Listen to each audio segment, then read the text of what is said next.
అస్సలాము అలైకుం నమస్తే. ఈరోజు మార్నింగ్ నుండి నైట్ వరకు ఏం చేశానో ఈ వ్లాగ్లో మీకు చూపిస్తున్నాను.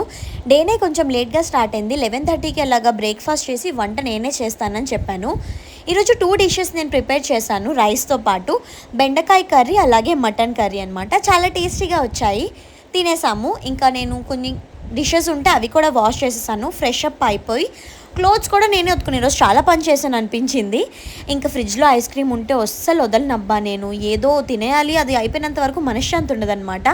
ఇంక తిన్నాక హ్యాపీగా పడుకున్నాను. మళ్ళీ ఇంకా మగ్రిబ్ అంటే 6:30 టైంకి ఇలా లేచాను. చూస్తే నెయిల్ పెయింట్ ఉంది కదా, కొంచెం క్లీన్ చేసుకొని నమాజ్ అయితే చదువుకున్నాను. ఇంకా డిన్నర్ అయితే ఎక్కువ ఆకలి వేయకూడదు, హెవీగా ఉండకూడదు అన్నట్టుగా ఒక ఎగ్ దోశ అయితే తిన్నాను.